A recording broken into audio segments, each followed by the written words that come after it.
So the next idea is more the idea of concept over lick. He does this thing where he bends some notes, and he only picks the first note and he slides into the rest of them. He slides up and in and down and out of each one. So this is basically the lick.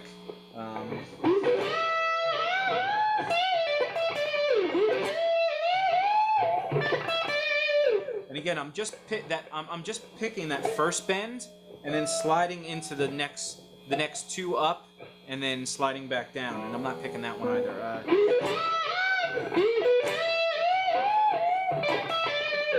So it's on this. It's the 15th fret bending up to the 17th fret on the B string, and then the 17th fret to the 19th fret, sliding up to that and bending into it. So, and he's actually bending down and then sliding up, then bending up. So it's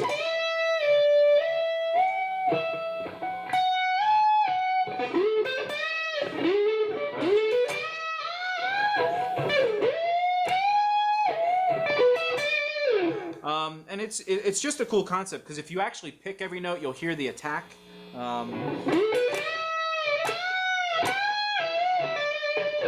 And it's kind of like a slicker thing. It just, because it starts dying off a little. Instead of having the same intensity on each note, you're kind of the tone's dying off a little, and you're getting some other harmonics in there a little bit.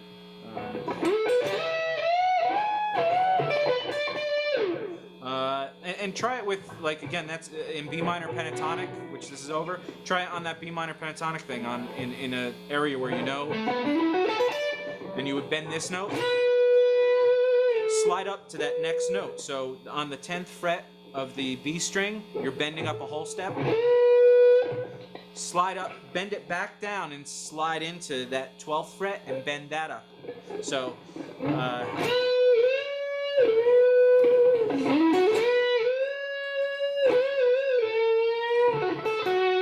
Try it on the G string. Try it on all different strings. But the 7th fret or the 9th fret G string, and then go to the 11th fret.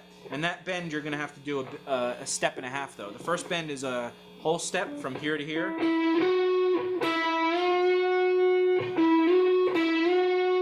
And then on this one, it's going to be from here to here to stay in line with the pentatonic scale.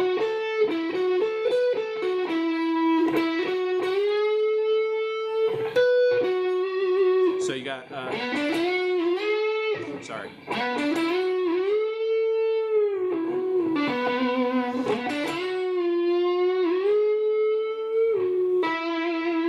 And there, actually, that first bend, again, if you're not picking if you're not picking it all the time and you're just letting it kind of breathe and do its own thing, you could bend from that whole step.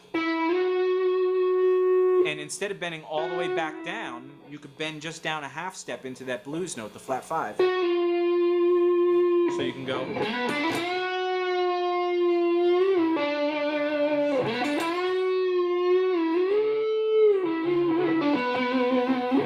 So it's just a cool little idea that, again, it's a lot of the things that he does, there's, not only are they technically amazing and kind of hard to do at the tempo that he does them, and it's amazing that he just kind of improvs these things out and supposedly doesn't put a whole ton of arranging and thinking about his solos in. But some of the coolest parts are that there's so many little intricacies in all the little things he does. You could take like a 6-note phrase, even like a legato run that he does. A lot of times he'll legato, then he'll chicken pick or he'll sweep, but he'll use his fingers to sweep it on 3 strings. Then he'll go do a chromatic legato on the next string, and again, he'll pick a few notes, slide a few notes, and it's pretty amazing. The guy's got command of everything. So that's that idea, and we'll move on to the next one. All right, so the next idea is more of a lick. It's actually, again, this is based off of the B minor pentatonic. This whole thing is, so I'll stop saying that.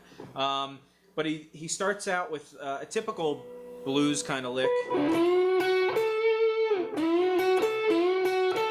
But then what he does is he walks up, and I'm not going to tell you every note. Well, I'll play it a little slow, and again, the transcription you can get from their website. But he starts walking up some chromatic notes. He uses a flat 5. He kind of outlines the minor arpeggio, the B minor arpeggio, and I'll show you that in a second. But this is the idea, actually, and I'll do it slow.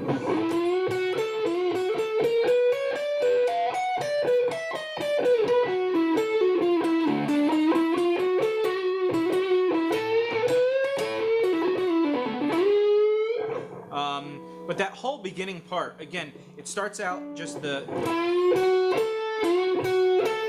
Then he walks up chromatically.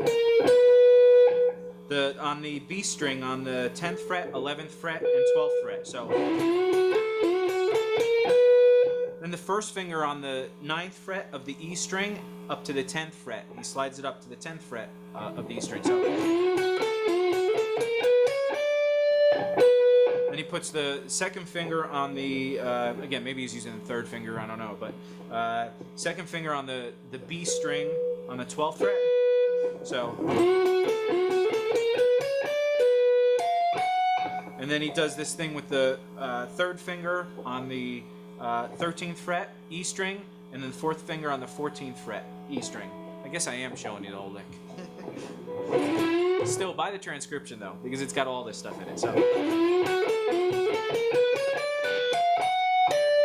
Then he goes back down to the 10th fret on the E string, and then he does a chromatic walk down from the 12th, 11th to the 10th fret on the E string. So it's actually, before he does that chromatic run, he goes to the 12th fret of the B string. So it's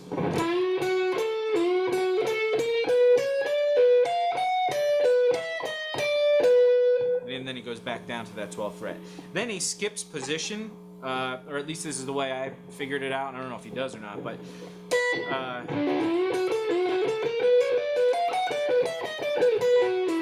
and he runs down the 7th fret on the E string, 7th fret B string, and the 9th fret of the G string. So.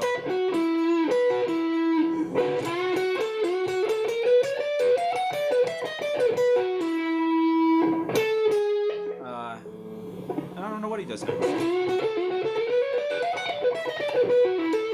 Oh, then he pulls off the 10th fret to the 7th fret on the B string. So then he goes to the G string, pinky on the 10th fret, third finger on the 9th fret. So.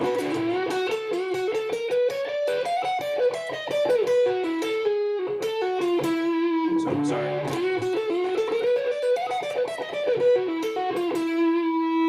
And then he ends with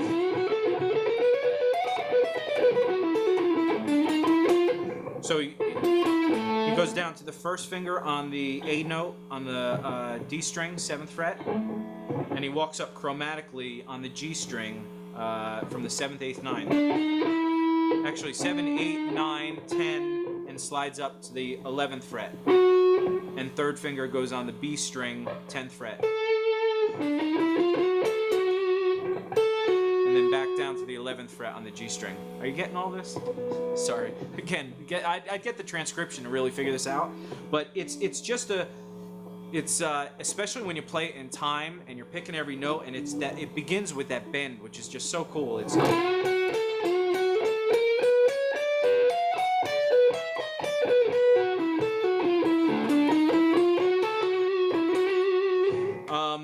and again, the coolest parts are those little chromatic runs, or when he goes up here with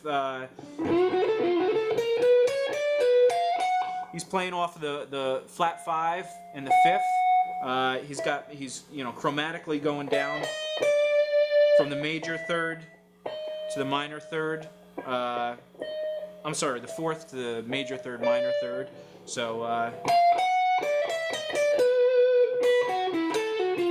And there he plays off of the flat 5 to the 5th. I'm sorry, the flat 5 to the 4th.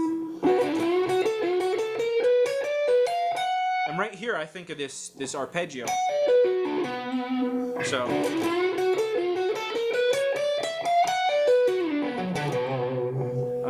there's just, you can see a whole bunch of shapes under there, and it's just it's a cool concept and it's a cool idea, and when you work it up to tempo, it just sounds awesome. And I need to work it up to tempo because I always screw up at least one note in there. But we'll move on to the next one.